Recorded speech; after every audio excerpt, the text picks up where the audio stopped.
Kumusta mga kaparswa? Samahan niyo akong gumawa ng kiniing. Pero may twist po tayo ngayon. Lalagyan natin ng bawang.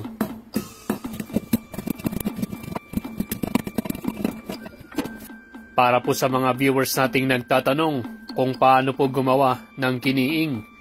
Bali ganito po yung gagawin natin. Lagyan natin ng konting asin.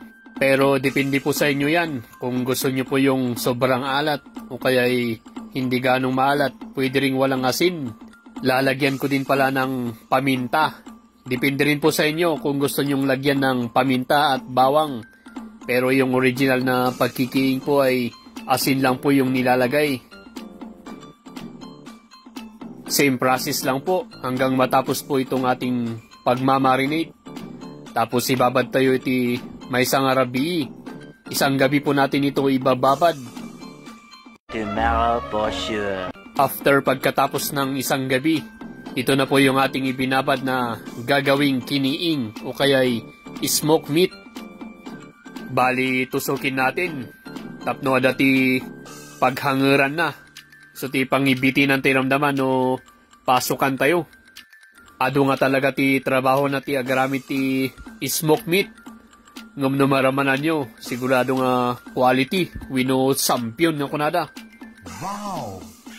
Bali, dito nga part kat natudok di palpal aman ti imak. So nga imbulong ko di barot, tapang ko kinargaan ti tissue di imak. So deta, magkita yung ada ti tissue dita palpal aman ti ramay ko. Natudok ti barot.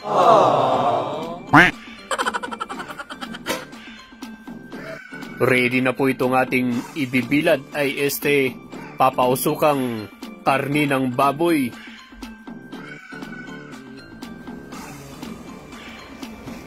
Unang first step sa pagpapausok ng karni ng baboy o kaya'y paggawa ng smoke meat.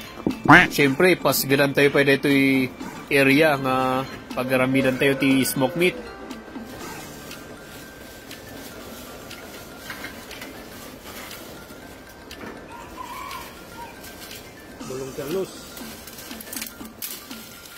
Iyan po yung dahon ng alnos.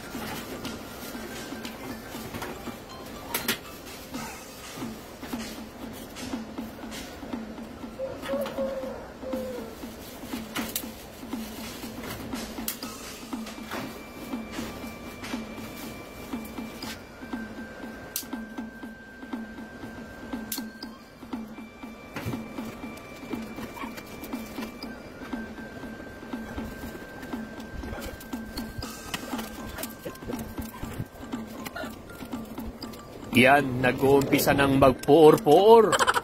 Pabaggabagangan tayo pa tapno para bawan tayo ramdaman ti bulong ti alnos nga hindi nagango o kaya hindi tuyo.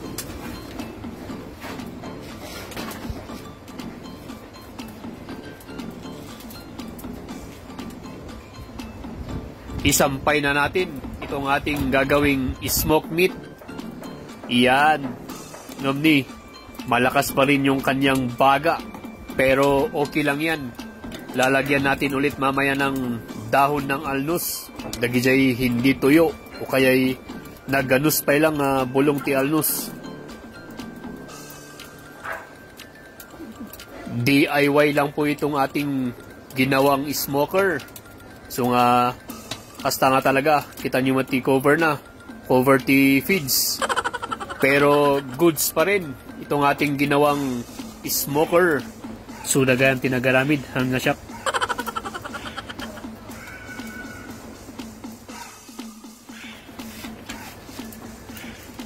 Sige, ikiwar-kiwar mo. Tapno may dup di apoy na.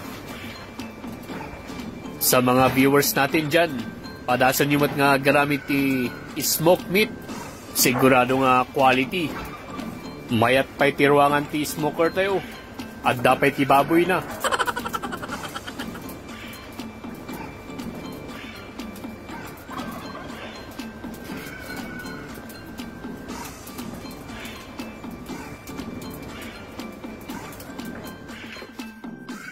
Makalipas ng isang oras, ito na po yung ating smoke meat. Wow!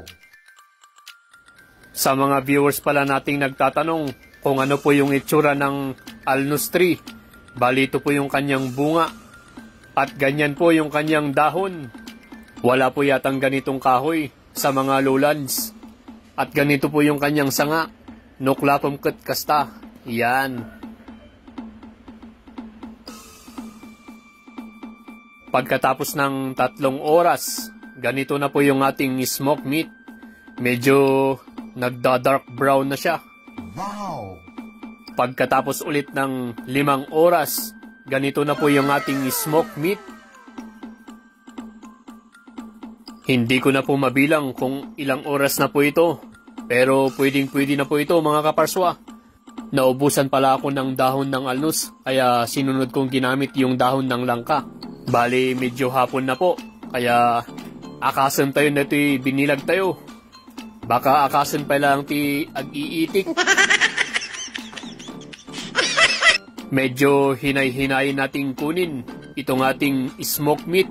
Tani, medyo napudot pa lang jay hanger na. Ano sandak pa lang abuy-buyaan nga nakapugiit. Masarap ipares ang kardis dito sa ating kiniing. O kaya'y pwedeng-pwede rin sa manok, pato, karnin ti baboy mo't lang, mabalin. Dagijay fokorakers. Pwedeng-pwede rin po sa gulay-gulay. Ay, agasim na ito. Ay, agasam kanulay ta. Kuna ni GP.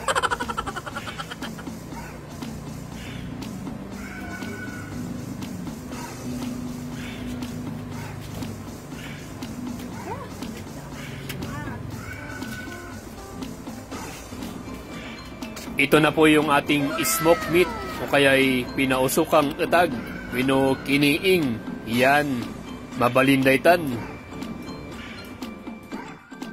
Shoutout nga pala sa mga viewers nating natutong gumawa ng smoked meat. Ayos na ayos yan mga kaparswa. Quality nga kunada, sampyon. At sa mga viewers nating nagbabalak gumawa din ng smoked meat, ano pa po yung hinihintay nyo? Aggaramid kayo mga kaparswa.